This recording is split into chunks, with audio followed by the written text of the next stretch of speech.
Hello and welcome to the job site. In this episode, we're going to be refinishing natural stone. This beautiful piece of marble here has been etched, and that happens when the seal is broken because of acidity such as harsh chemical cleaners or drinks. So what we're going to be doing is polishing it completely, and then we're going to be resealing it again so that this beautiful stone restores its natural gloss before finishing it with the sealer. So laid out on this table, I have the items required for today's project. We have first and foremost the polishing tool. This one's from Amazon. It's $100, highly rated. And the way the pad comes off is it's got this button here at the top. Press it and it locks in, and then you spin it counterclockwise to come off, and of course clockwise to reinstall.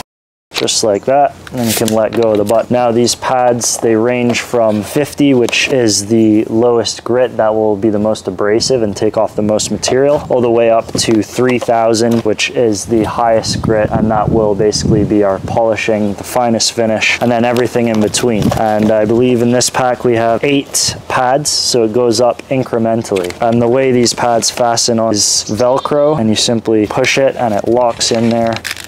And you just peel it off if you need to, swap your disc. Okay, so if it's your first time using these discs, they recommend running them on a couple rounds over a scrap piece of concrete or granite just to sharpen up the diamonds in there, get them ready. So even though our workspace is outside in the great outdoors and we're using water for dust control, we're also mitigating risk by wearing proper PPE. So we always recommend using a respirator to protect your lungs, and we're using water control to polish and get a really nice finish.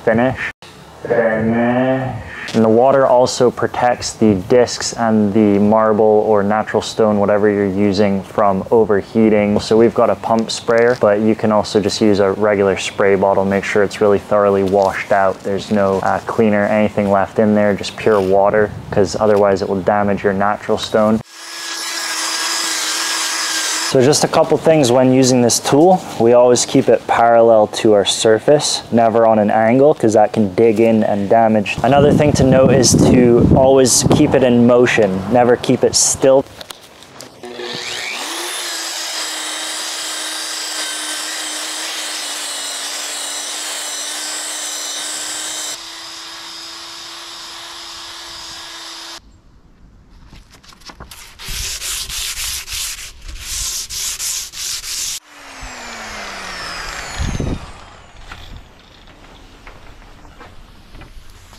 As you can see, using the pump sprayer and then the squeegee right after will remove all the slurry, dirty water and any kind of debris that are left over, because you want that thoroughly cleaned and prepped before you proceed with any disc change.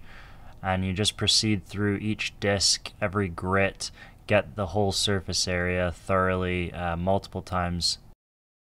I'm getting very wet. I've got a tip for you guys. This is the Jobsite kilt, I like to call this. It's a contractor bag. We're going to cut a hole in the top of it, and then we're going to wear it like a skirt. Okay, that's what that looks like. Step through, much better.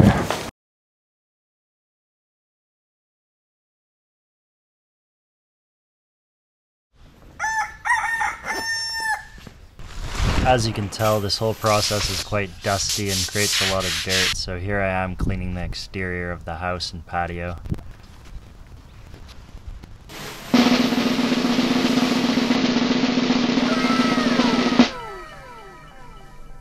The final step is to seal, but before we do that, take a clean microfiber and give your surface a buff, then follow the instructions on the back of your sealer. Using a clean lint-free microfiber that's brand new, apply to the entire surface area, even the edges, and then allow it to set for 3 to 5 minutes before coming back with your microfiber and cleaning off any excess. Now that pretty much wraps up your project. And if you want to, you can repeat the sealer steps for a second coat, which is always recommended, just to make sure you've got everything and that it's thoroughly sealed. And that will be that. You will be done. Congratulations. Now go grab yourself a cold beer. You've earned it. And enjoy your brand new marble polished surface.